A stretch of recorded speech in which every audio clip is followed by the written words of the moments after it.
Assalamualaikum warahmatullahi wabarakatuh. Bismillah walhamdulillah. Walladzi ja'alana wa iyyakum minal aidin al-faizin. Asyhadu an la ilaha illallah wahdahu la syarikalah wa asyhadu anna sayyidana Muhammadan abduhu wa rasuluh.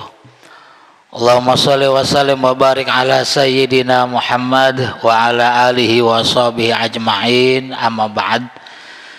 Bapak-bapak, ibu-ibu, hadirin hadirat jamaah Masjid Nurul Hidayah. Rasulullah sallallahu alaihi wasallam pernah bersabda, kullu mauludin yuladu alal fitrah. Setiap anak terlahir dalam keadaan fitrah, bersih, suci. Siapapun bapak ibunya, walaupun bapaknya suka nongkrong di Tegarotan yang dulu, sekarang mah jadi ekseng ya, beda. Walaupun ibunya suka di kebun kosong sama cowok lain. Jadi tetap setiap anak yang terlahir itu fitrah, tidak bisa menanggung dosanya orang tua. Itu mah dosanya orang tua, dosa orang tua. Anaknya mah tidak punya dosa. Namun seiring dengan yang dimakan, diminum, dilihat, didengar, pergaulan, pendidikan, pengasuhan. Kalau dalam bahasa hadis, yuhawidanihi wa yunasironi, yang menjadikan Yahudi dan Nasrani adalah kedua orang tuanya. Karena pergaulannya, bimbingannya, momongannya, makanan, minumannya. Ini yang bapak ibunya yang menjadikan berkarakter Yahudi dan Nasrani. Jadi anaknya mah aslinya bersih gitu.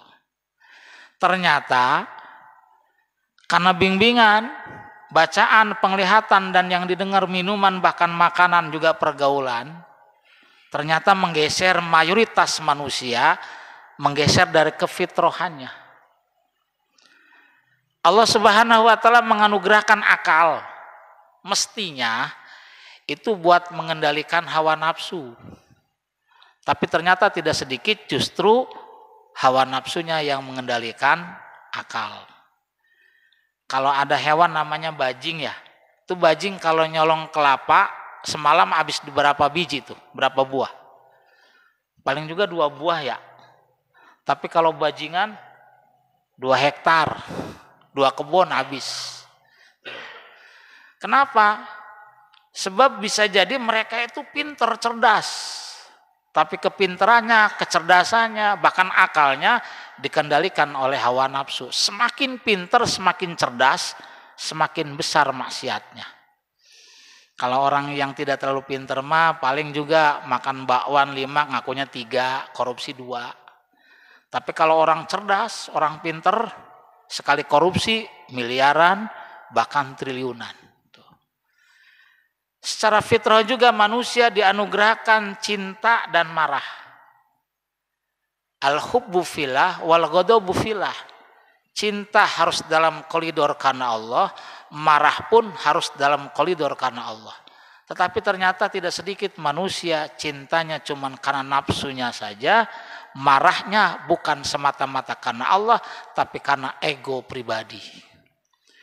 Inilah yang menyebabkan manusia salah, dosa, dan dosa. Kalau dalam hadis disebut al-insan mahalul khata' wan nisyan. Manusia itu tempatnya salah dan lalai. Atau hadis yang lain, kullu bni adam khata'un wa khairul khata'ina at-tawabun. Seluruh anak cucu Adam suka berbuat salah. Dan sebaik-baik yang buka berbuat salah at-tawabun, orang yang mau bertobat. Maka ada ungkapan bijak, bukanlah orang yang baik itu orang yang tidak pernah berbuat salah dan dosa.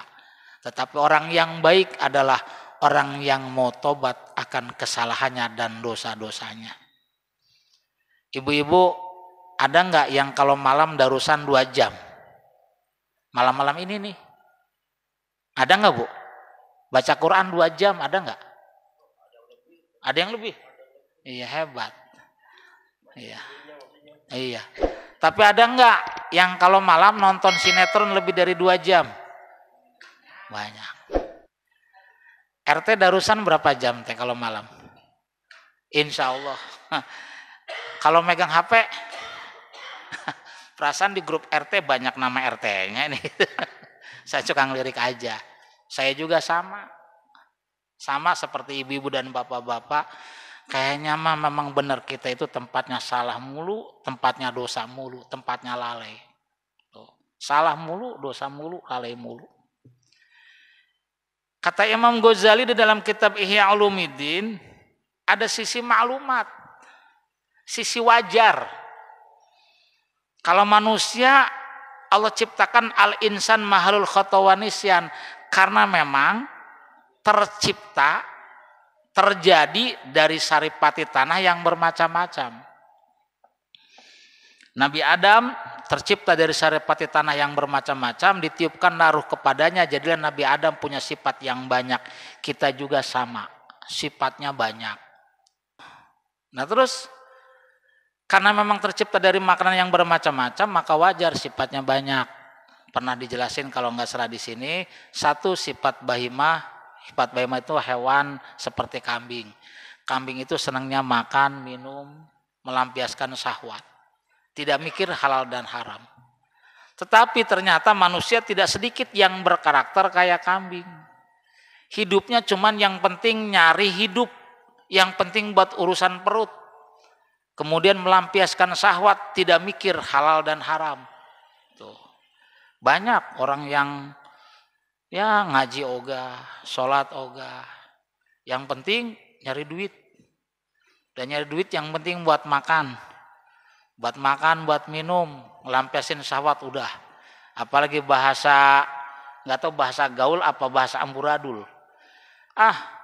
Nyari yang halal aja susah, yang haram aja susah, apalagi yang halal. Gitu. Alasannya begitu, nyari yang haram aja susah, apalagi yang halal. Akhirnya apa saja ditelan. Tuh. Kalau sudah terbiasa naik kepada sifat sabu'iyah, sifat hewan buas, yaitu seperti harimau.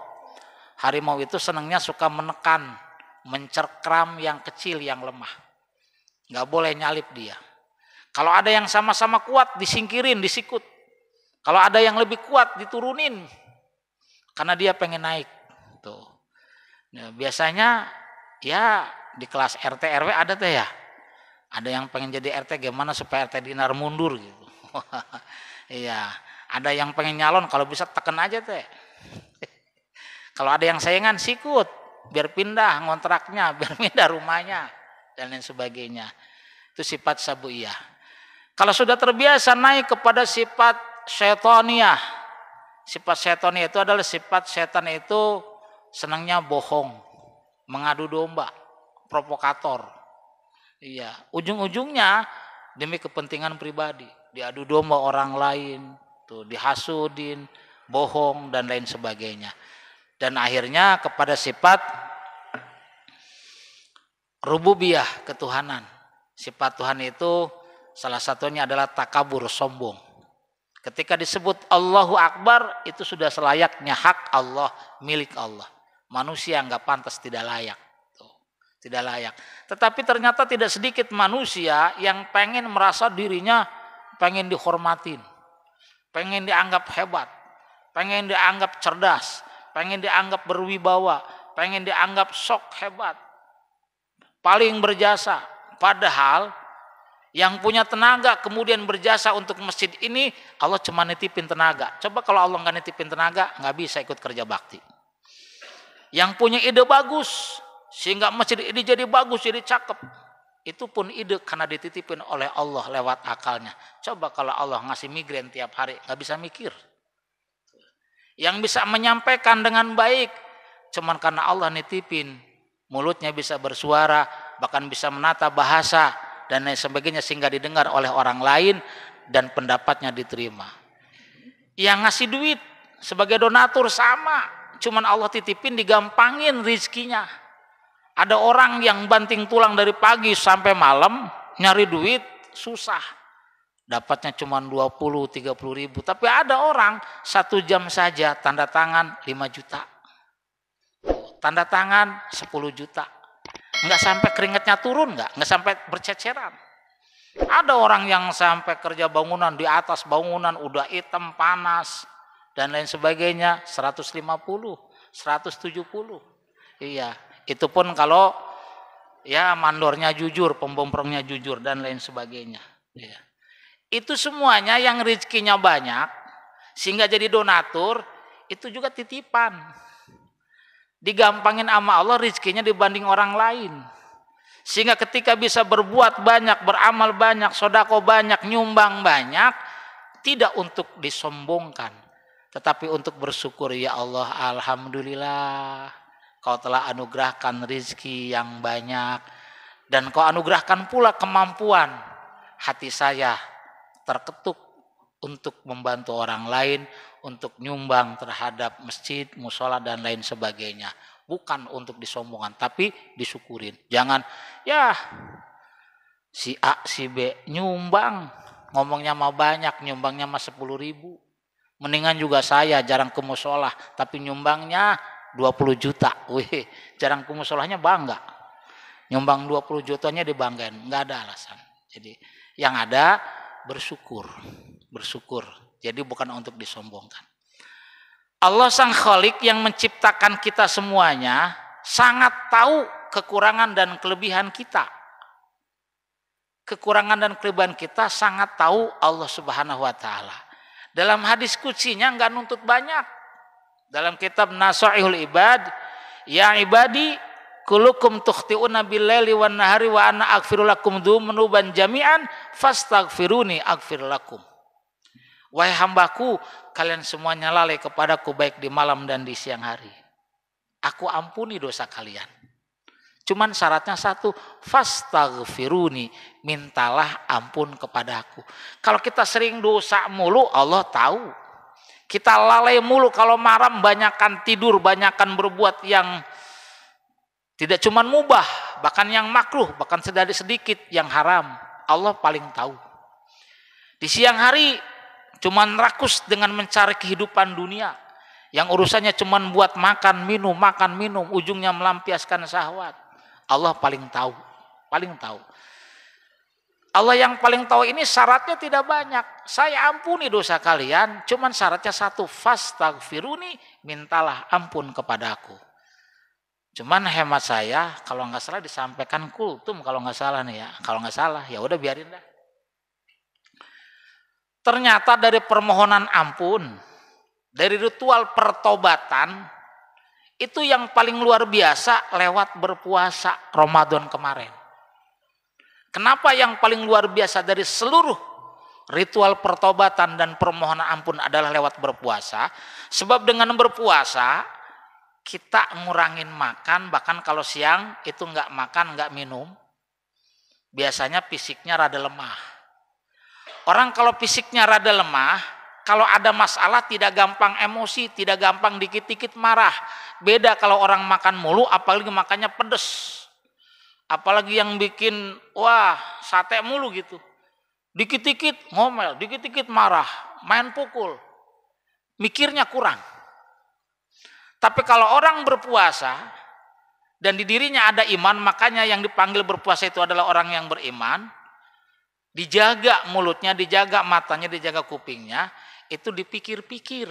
Dengan berpuasa, maka mengembalikan fungsi yang sebenarnya anugerah Allah yang berbentuk atau yang berupa akal. Akalnya kembali mengendalikan hawa nafsu, yang tadinya hawa nafsu mengendalikan akal. Kalau marah, tidak sekedar marah sembarangan, tapi marahnya dipikir-pikir, maka marahnya karena Allah. Mencintai sesuatu pun lewat dipikir sekali, 2 kali, 3 kali, maka mencintainya karena Allah.